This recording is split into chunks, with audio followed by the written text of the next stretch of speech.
Salam sejahtera dan selamat petang kepada semua rakan-rakan media.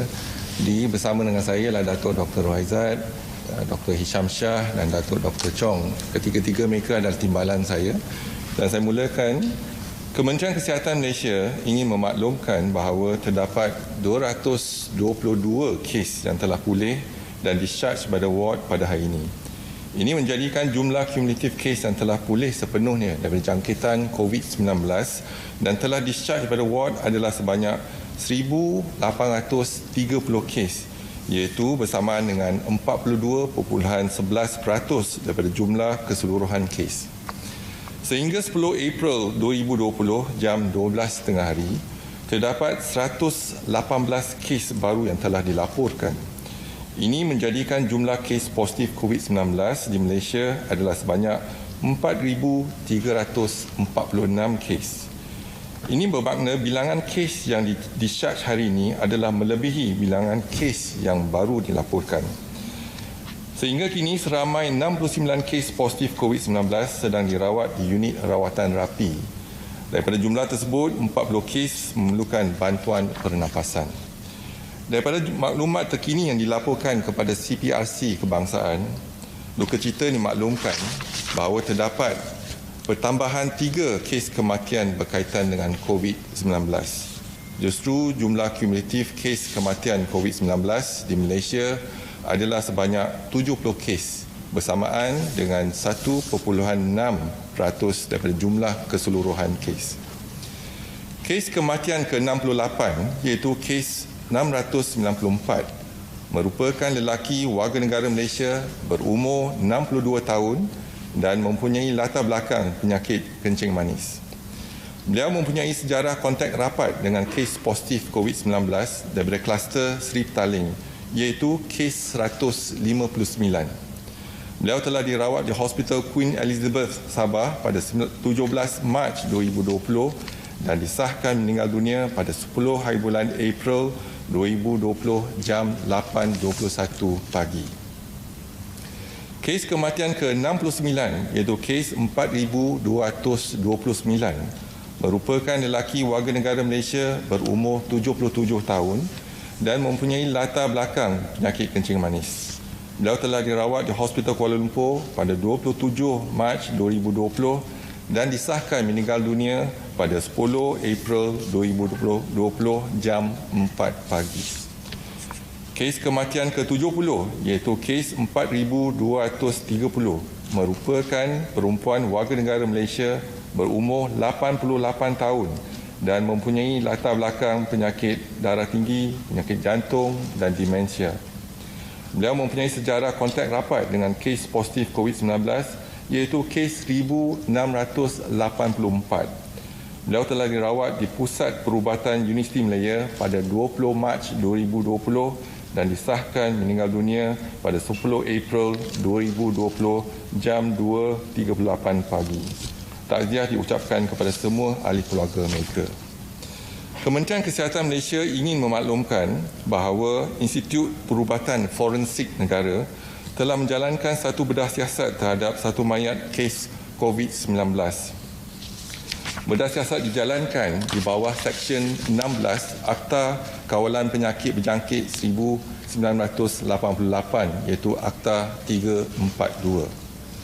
Penemuan bedah siasat mendapati terdapat virus COVID-19 dikesan pada permukaan badan mayat melalui analisa real-time polymerase chain reaction yang dijalankan oleh Institut Penyidikan Perubatan. Virus juga dikesan dalam organ dalaman, air kencing dan juga cecair badan. Penemuan baru ini adalah selaras dengan pandangan yang dikemukakan oleh Kementerian Kesihatan Malaysia sebelum ini dan dipersetujui oleh Mesyuarat Jawatan Kuasa Muzakarah Khas Majlis Kebangsaan bagi Hal Ehwal Agama Islam Malaysia yang telah bersidang pada 15 Mac 2020 serta Majlis Perundingan Malaysia Agama Buddha, Kristian, Hindu, Sikh dan Taois pada 16 Mac 2020. Tata cara tersebut merangkumi pengurusan jenazah Islam di mana hanya dibenarkan untuk ditayamum di atas permukaan beg jenazah. Manakala bagi mayat bukan Islam, apa-apa upacara keagamaan dan tradisi hanya dibuat di atas permukaan beg mayat. Perintah kawalan pergerakan diperketatkan mula dilaksanakan di beberapa lokasi yang berisiko tinggi.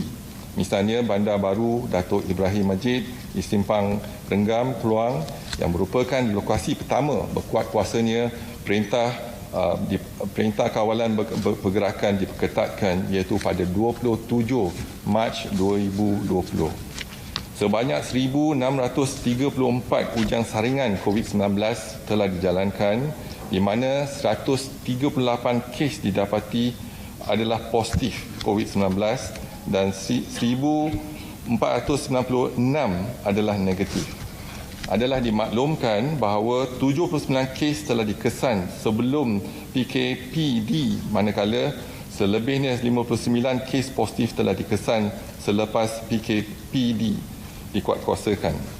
Terdapat 3 kes kematian COVID-19 daripada kawasan ini, iaitu kes 1,114, kes 1,251 dan kes 2,627. Kawasan sekitar Bandar Baru Datuk Ibrahim Majid telah dikenal pasti buffer zone, iaitu meliputi kawasan Kampung Datuk Ibrahim Majid, Kampung Parit Penghulu, Kampung Parit Saleh dan Taman Seri Bayu yang dianggarkan mempunyai penduduk seramai 1,800 orang.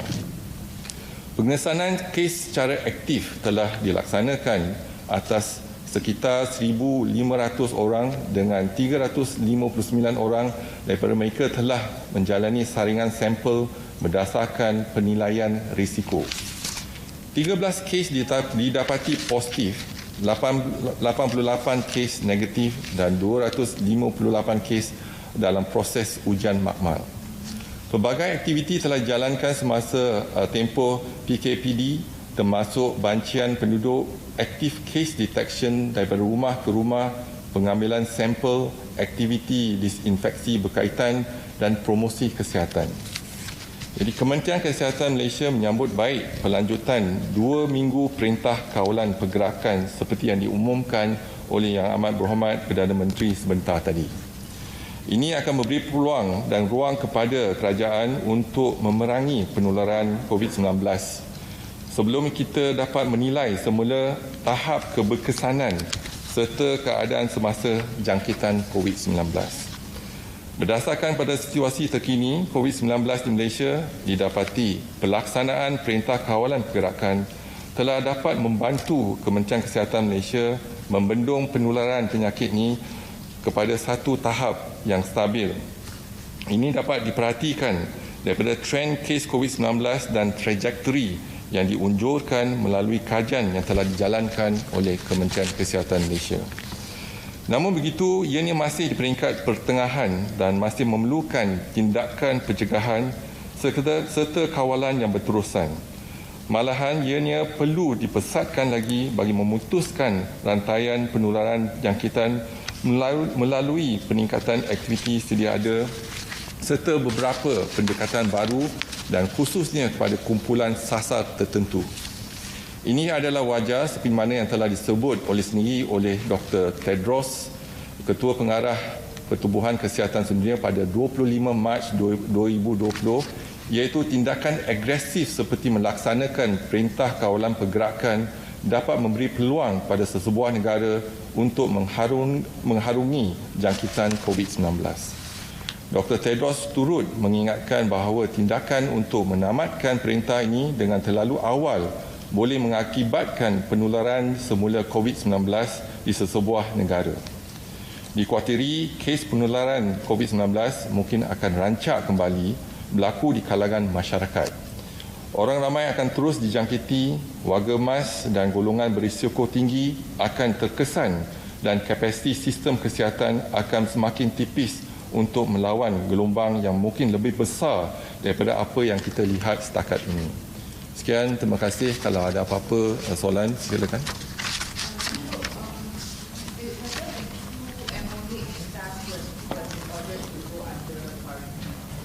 There are more than 2 MOF staff in the country.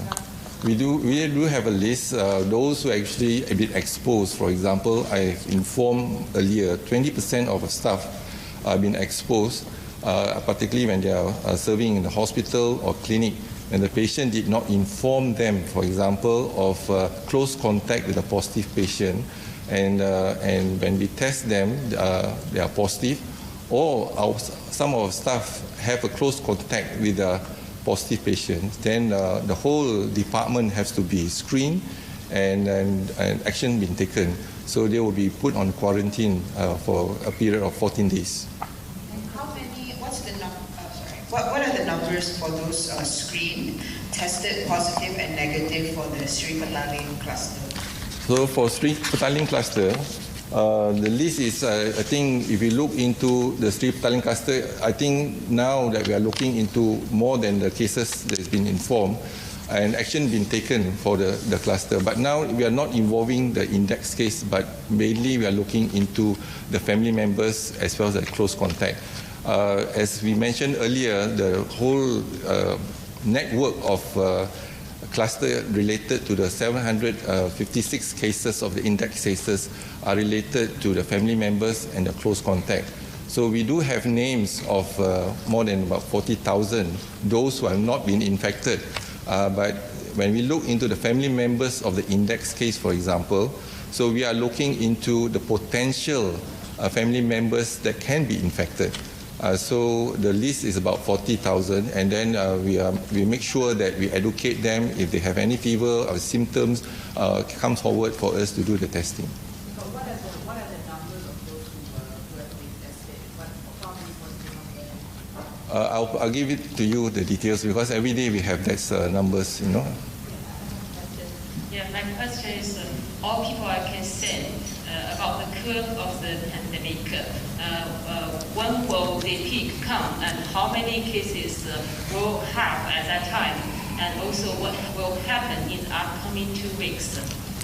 We have seen some of the modeling been done, like from JP Morgan and also Malaysian Institute of Economic Research.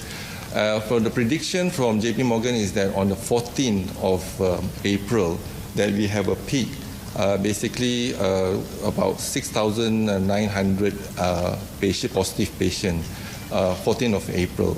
Today, and JP Morgan's modeling is based on assumption, looking into other countries and the distribution, and using that distribution in the initial phase, and to explain that our projection is about 6,900.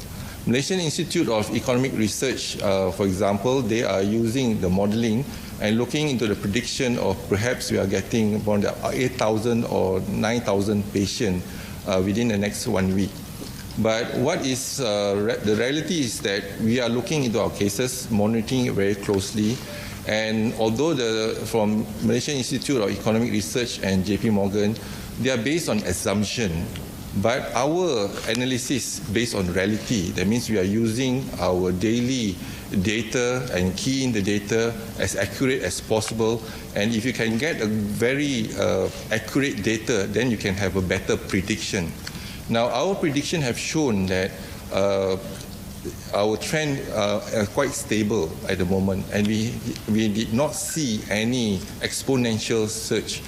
And perhaps also we might have the peak.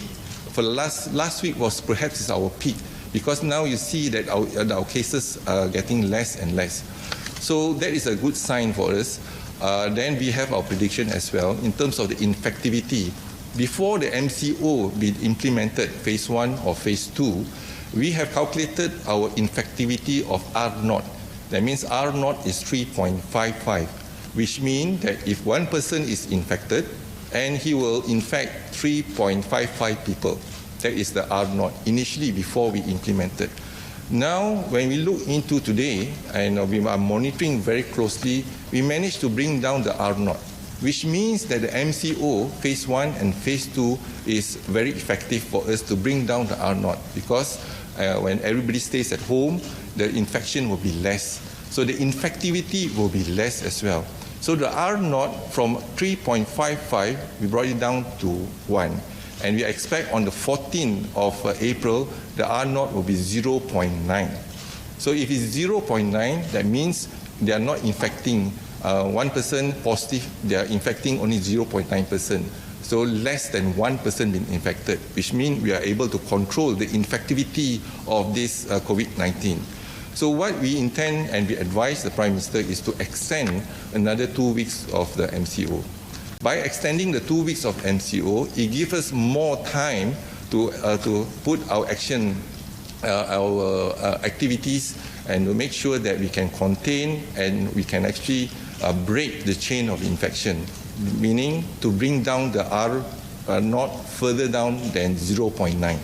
So if that's the case, we are on the right track. So from the experts from the public health